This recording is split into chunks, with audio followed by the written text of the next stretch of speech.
Genesis chapter 2 describes the location of the Garden of Eden in relationship to 4 rivers.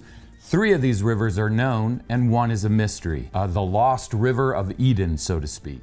Researchers might have finally found the real place of the Garden of Eden, a perfect paradise talked about in the Bible. Recently, something big turned up in the Arabian desert that could help solve a very old puzzle about our past. Now, the Garden of Eden is described in the book of Genesis as being the place where the first man and woman, Adam and Eve, were created by God and lived until they fell and were expelled. The latest satellite images show a huge old riverbed running through the Arabian Peninsula. What if this is the missing Pishon River from the book of Genesis?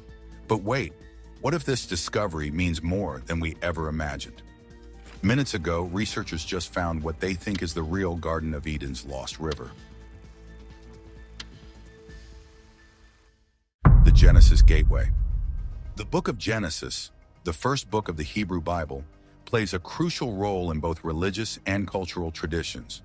The name Genesis comes from a Greek word that means origin or beginning, which fits perfectly with its content.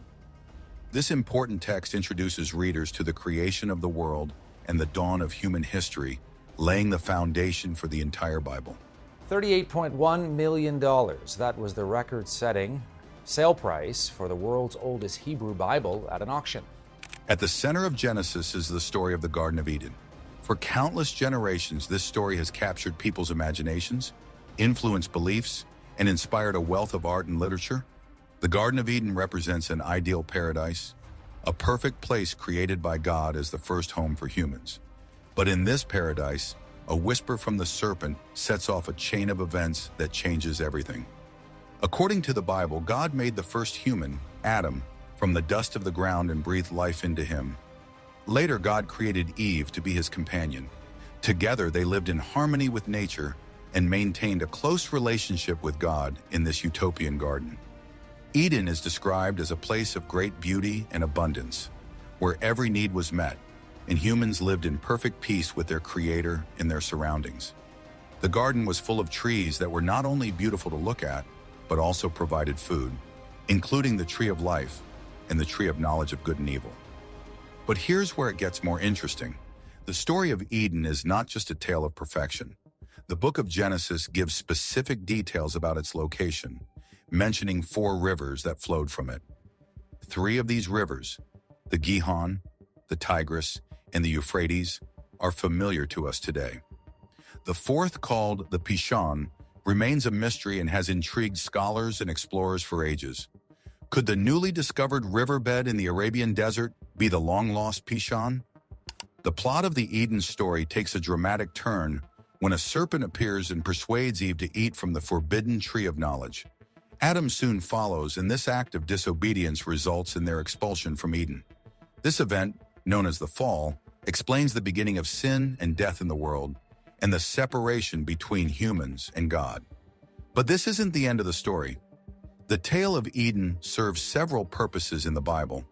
It explains how the world and humans began, introduces ideas about free will and making moral choices, and sets up the relationship between God and people. So when we got to our first place that we really filmed the Wadi Ruma, we were very impressed with its size. Well, later we're looking at Google Earth and we realize, oh, wow, it's actually much larger than we realized. The story also lays the groundwork for many themes that run throughout the Bible, such as temptation, sin, punishment, and the hope of salvation.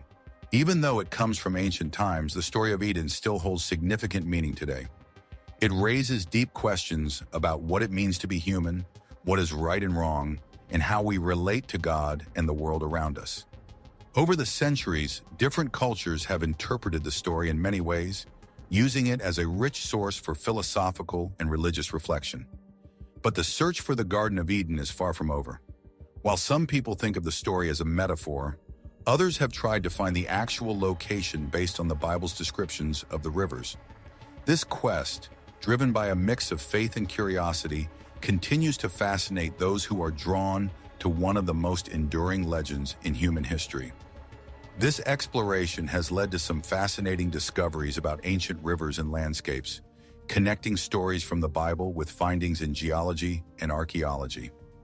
The story of the Garden of Eden in the book of Genesis has been a powerful influence on spiritual beliefs, cultural ideas, and deep personal reflections for thousands of years.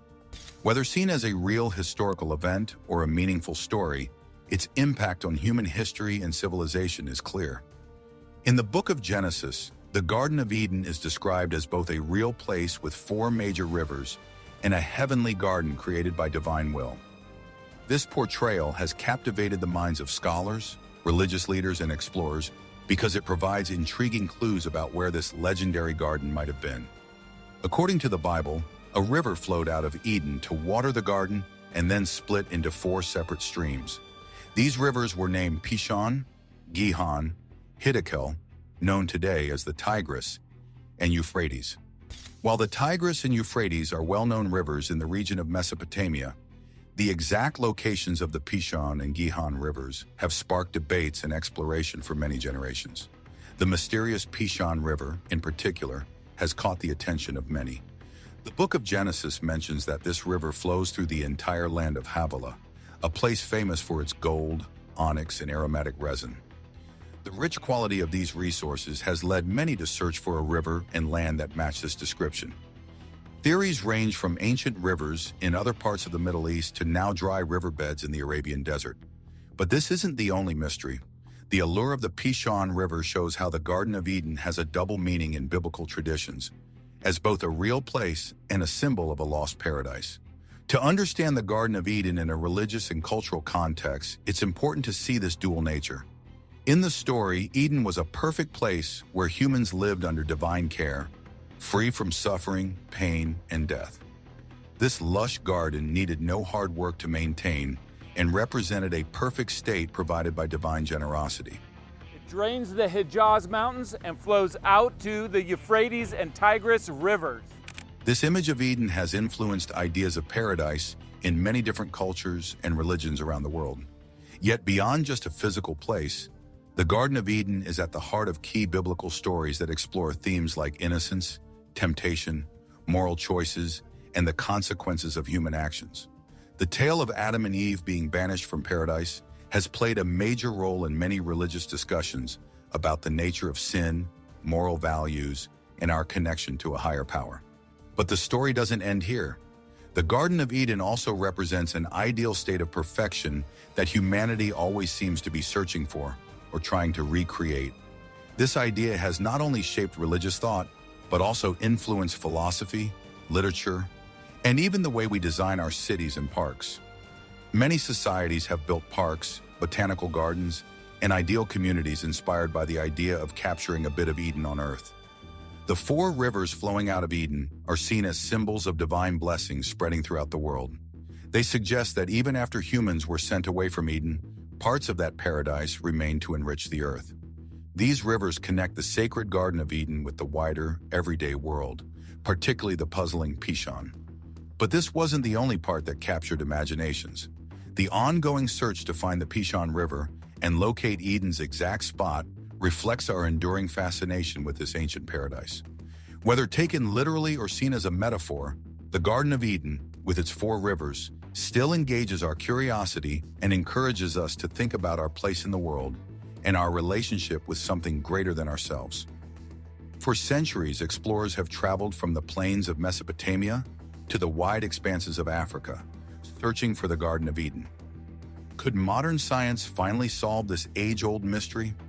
The quest to find Eden's location continues to intrigue and inspire those who engage with this timeless story. But the search for the Garden of Eden isn't just about finding a geographical place. It has also been a quest for understanding.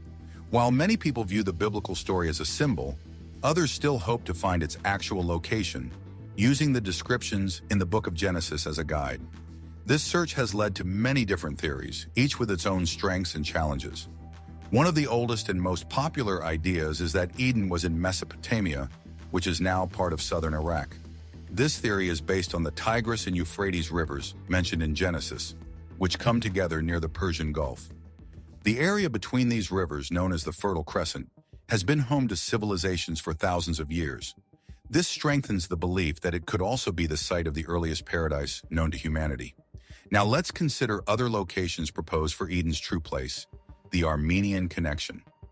One popular theory about the location of the Garden of Eden places it in the Armenian highlands, a region that stretches across parts of eastern Turkey, Armenia, and western Iran.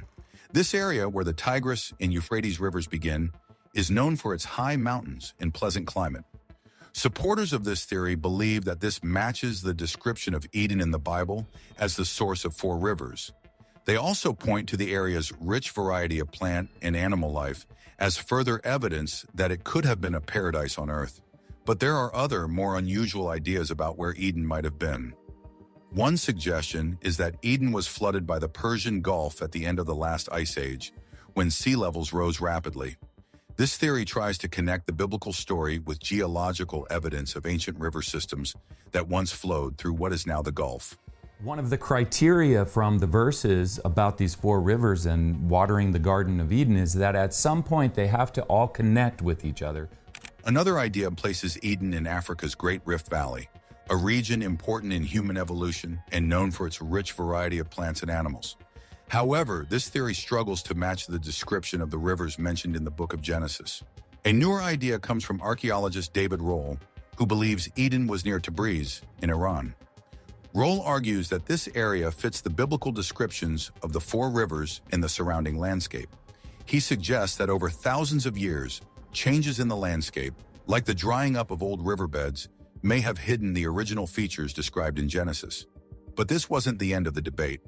Some scholars have proposed even more far-off locations, such as the Tarim Basin in western China, the island of Bahrain in the Persian Gulf, and various sites in North and South America. These theories often depend on new interpretations of biblical texts or finding connections with other ancient myths and stories.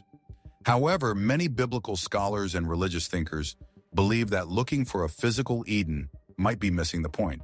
They argue that the story of the Garden of Eden was never meant to describe a real place, but rather to serve as a powerful metaphor for humanity's relationship with God and the natural world. Still, the many theories about Eden's location show just how many different ways people have tried to understand this ancient story. While some continue to search for a physical Eden, others prefer to explore its deeper spiritual and philosophical meanings. But the mystery doesn't stop there.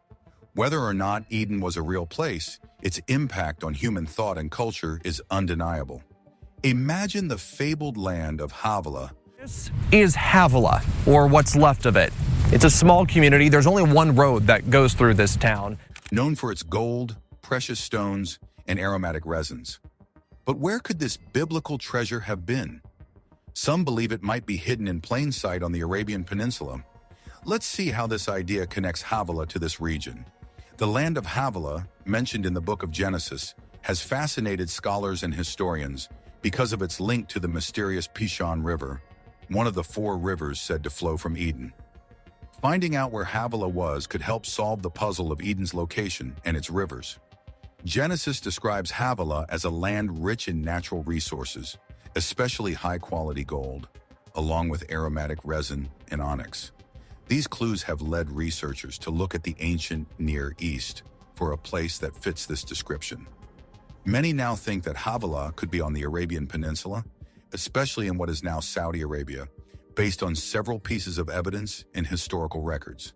The Arabian Peninsula, especially its western part, has been known for its gold deposits for thousands of years.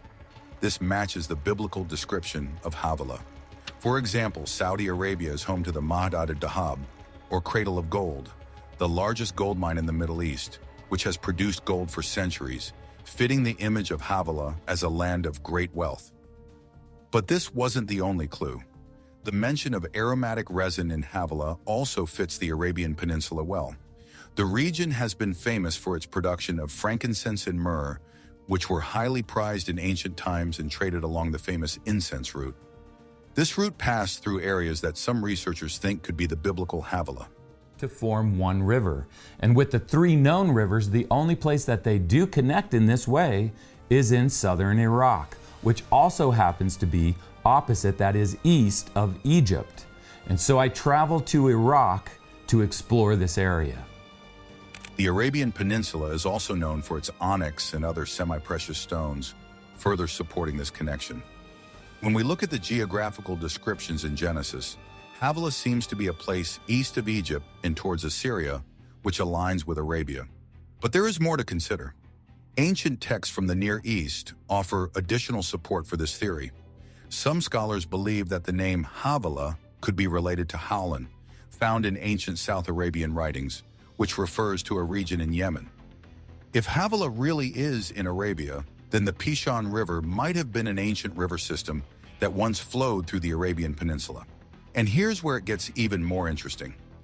Geological studies have identified ancient, dried-up riverbeds crossing the Arabian desert. These studies suggest that the region was once much wetter, with large rivers flowing through it. So even though the exact boundaries of Havilah are still debated, connecting it to the Arabian Peninsula gives us a solid way to understand this ancient land, bridging the gap between biblical stories and archaeological evidence. The search for Havilah and its possible location in Arabia continues to offer fascinating clues about the ancient world described in the Bible. Whether or not we ever find a physical Garden of Eden, the story remains a powerful symbol that continues to inspire and captivate people worldwide. Next, we'll see how Dr. El-Baz's discoveries might link these old stories to actual places on the map.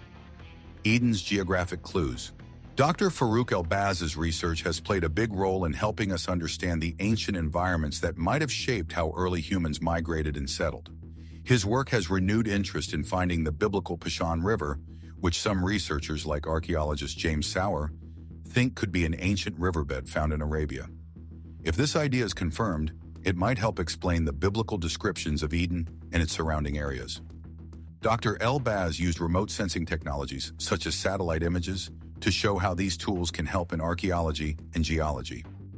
By combining satellite data with observations on the ground, scientists have discovered land features hidden under desert sands for thousands of years. This method, which brings together Dr. El-Baz's knowledge of geology and space technology, offers new ways of looking at Earth's surface and its ancient history. The discovery of this old river in Arabia has impacted many scientific fields, including geology, climate studies, archaeology, and religious studies. It reminds us that the Earth is constantly changing and shows how modern technology can help us uncover secrets from the past. Dr. El-Baz's work is a great example of how humans are always searching to understand our planet's history and the stories it holds. But could this lost river actually point to the real location of Eden? James Sauer, an archaeologist who specializes in the Near East, thinks it might. His theory connects this modern discovery with ancient texts, blending history and science in an exciting way. After Dr. El-Baz's discovery, James Sauer suggested that this ancient riverbed could be the Pishon River mentioned in the book of Genesis. Sauer was fascinated by the idea that this river, which once flowed strongly across the Arabian Peninsula, could help solve one of the oldest geographic mysteries, the true path of the Pishon River. But this wasn't the only surprise. Sauer's investigation started with a close look at the Bible's account. Genesis describes the Pishon River as flowing through Havilah, a land famous for its fine gold, aromatic resin, and onyx.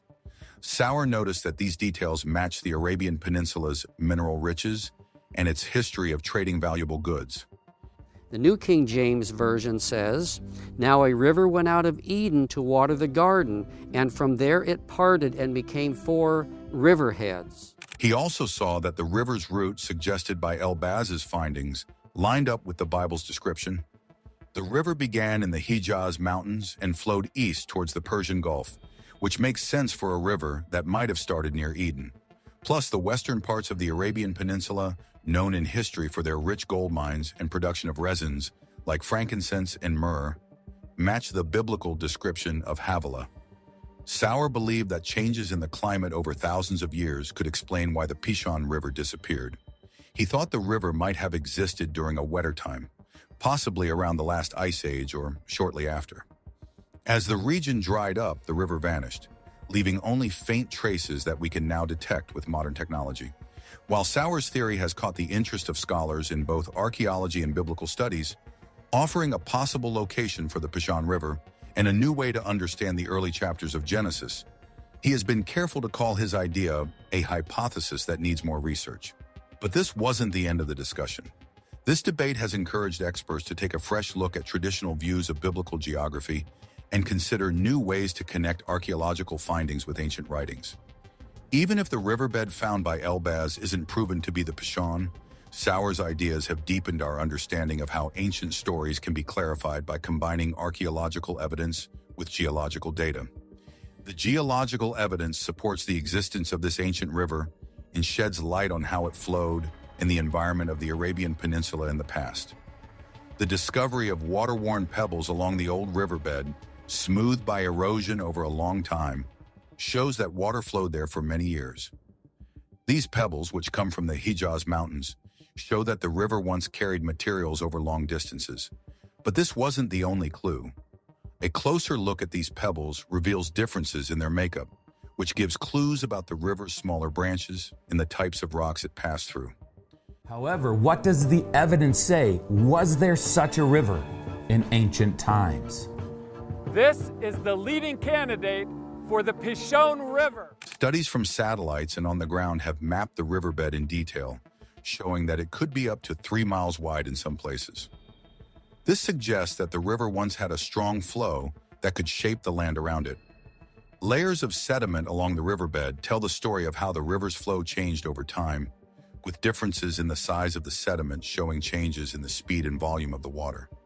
Alluvial fans, or deposits of sediment spread out like a fan shape, found along the river's path, give us more clues about how the river moved through different landscapes. Geological dating suggests that the river was active during times of higher humidity, which fits with known climate changes over thousands of years. The finding of ancient lake beds and plant fossils along the river's route gives even more proof that there was once a lush, green ecosystem here, very different from today's dry conditions. These discoveries show that the river could have shaped the Arabian Peninsula's landscape and offer insights into how climate and ecology have affected human history in this area. A breakthrough in ancient mysteries. A recent discovery by a group of archaeologists might be one of the most significant in human history. They claim to have found the famous Garden of Eden, the paradise described in religious texts as the perfect home given to Adam and Eve by God. For centuries, this mythical garden has been the subject of endless searches by historians and scholars, all trying to find its hidden location. Up until now, all these efforts had led to nothing, until this latest breakthrough. Led by Dr. John Smith, a team has managed to crack the mystery. Dr. Smith, an expert in ancient scriptures and artifacts, discovered a cave in northern Iraq that led to this astonishing find. As Dr. Smith and his team prepared to announce their discovery to the world, a mysterious blackout struck their camp, severing all communication. In the eerie silence, rumors of an ancient curse protecting the garden began to spread. Inside the cave, Dr. Smith and his team found a vast network of underground tunnels that opened up into a hidden paradise that has fascinated humans for ages. After weeks of careful exploration, they found a large cavern with a stunning waterfall and lush, vibrant plants. It was immediately clear that this place was extraordinary. The vegetation was not only beautiful but also genetically unique, closely matching descriptions of plants from ancient texts. Artifacts found scattered around the site suggested a timeline that could align with the era when Eden was believed to have existed, but this wasn't the most surprising part. The cave revealed a collection of strange plants that the researchers had never seen before. These unfamiliar species were unlike anything known today, and they were accompanied by ancient artifacts that hinted at long-lost times. The discovery left the explorers in awe. According to ancient texts, Eden was described as a place of unmatched beauty, filled with thriving plants and clear rivers. It was portrayed as a perfect, untouched world where the first humans lived in harmony with nature and each other. This garden was said to be nourished by 4 rivers, Pishon, Gihon, Tigris, and Euphrates, and enjoyed a pleasant climate all year round, making it feel like an eternal spring. Flowers were always in bloom, fruits were always ripe, and the trees, heavy with fresh produce every season, included all kinds known for their beauty and nutritional value, especially the trees of life and the knowledge of good and evil. The Garden of Eden, as described in sacred texts, was a place rich in biodiversity, home to a variety of animals from tigers and bears to lions, all living peacefully alongside Adam and Eve. One popular belief is that the Garden of Eden was in Mesopotamia, which is present-day Iraq. This theory comes from the idea that the Tigris and Euphrates rivers, which flow through Iraq, were the same rivers that watered the garden. This region is known for being home to some of the earliest civilizations, as supported by archaeological evidence. On the other hand, another theory places Eden in Africa, near the Nile River, based on biblical mentions of the Pishon and Gihon rivers, which some scholars believe are connected to the Nile and its branches. This idea is supported by Africa's history of ancient human fossils, which some link to the creation story of Adam and Eve. Dr. Smith's research team recently suggested that the Garden of Eden might actually be in northern Iraq, near the borders of Turkey and Iran. They found a cave system that they believe could be the biblical entrance to the garden. Meanwhile, another expert, Terje Stortelen, offers a different viewpoint, suggesting that Eden might be in Lebanon as hinted at in the book of Ezekiel. Some ancient texts also connect Lebanon with Eden, associating it with a sacred mountain sanctuary in the Lebanon and anti-Lebanon mountain ranges. Some religious groups have their own ideas about Eden's location, claiming it's closer to where they live, even outside the Middle East. For instance, early Mormon leaders believed it was in Jackson County, Missouri, and a group in the 20th century thought it was in Bedford, England. A preacher named L.V.E. Calloway argued that Eden was along the Apalachicola River in Florida near Bristol. Others have even suggested that Jerusalem might be the true site. When Christopher Columbus first saw the South American continent in 1498, he thought he had found the earthly paradise. There are also claims that the Garden of Eden might be in what is now Xinjiang, as suggested by Tse Tsantai in his book, but that's not the end of the story. Recently, a gate was discovered in Israel that some believe could be the entrance to the garden. This gate was found in Tel Lachish National Park, near Mount Hebron, in an ancient shrine that matches the earliest known temple dating back to the 8th century before Christ. This discovery fits with biblical stories about King Hezekiah's reforms against local pagan practices. Archaeologists from the Jerusalem Heritage and Environmental Protection Ministry, along with the Nature and Parks Authority and the Israel Antiquities Authority, are working to uncover more about this ancient site and further develop the historic park. The latest excavations focused on revealing the rest of the gate, which had only been partially discovered before. The gate's large size highlights Lachish's importance as a major city, a fact supported by both historical and archaeological records. According to Emily, who leads the excavation, Jerusalem remains the most significant place related to this context. As we step away from the green trails of this newfound paradise, our search for understanding goes on, taking us deeper into the secrets of our ancient history. Exploring ancient gates and Eden's secrets. The Bible describes city gates as bustling places where important people like elders, judges, rulers, and kings often gathered. Researchers have even found benches at these gates, likely used by these influential figures. One such gate in the city of Lachish stands about 13 feet tall and covers an area of roughly 80 feet by 80 feet. The main road of the city runs right through the gate's 6 sections, 3 on each side. Emily shared details about various artifacts discovered in these gate rooms. In the first room, they found benches with armrests, along with items like jars, grains, scoops, and jar handles stamped with the names of officials or royal seals. Interestingly, 2 of these handles had a horn seal, which suggests they belonged to the king of Hebron. But not everyone agrees on the significance of this site. Some people believe it's just a fictional place rather than a real historical location. Others think the Garden of Eden isn't a physical place at all, but rather a symbol. According to this view, the story of Adam and Eve represents a spiritual journey, with the garden symbolizing the lost innocence and purity that humanity experienced when they were expelled. Despite what the Bible says, there's debate over whether the Garden of Eden really existed. Many people think the story is just a myth. However, the Bible refers to Eden as a specific place, not just any garden, and even the prophets mention it. The tree of life, first noted in the book of Genesis, also reappears in Revelation, adding to the intrigue. But this isn't the end of the story. Finding the Garden of Eden could have profound implications. It would suggest that the garden, long discussed in myths and theories, was a real place. It also offers a new way to look at the story of Adam and Eve's expulsion, encouraging scholars to rethink its significance. In the book of Revelation, Jesus refers to the tree of life once again. This is the same tree from which Adam was barred after his mistake, yet it is promised as an eternal gift to humanity. Discovering the Garden of Eden could also have environmental significance. The plants found there might be genetically unique, providing valuable insights for creating crops that can survive in different climates. Yet, despite all the research and scientific efforts, proving the existence of the Garden of Eden remains a challenge. This is crucial not just for history but also for preserving the area's unique ecosystem. After years of searching, there's still no solid evidence to confirm the garden's existence. It's possible that natural events like earthquakes, floods, or erosion over thousands of years may have erased any trace of this legendary place, a theory that fits with the timeline of human evolution. Human evolution has taken place over many thousands of years, showing a long and complex journey. However, it's unlikely that the Garden of Eden mentioned in the Bible was actually the birthplace of humanity. So what's next for us? This legendary place still fascinates and puzzles many people. Searching for the Garden of Eden opens up many opportunities and challenges for researchers. There are chances for new discoveries in the large cave systems believed to hide the original Garden of Eden.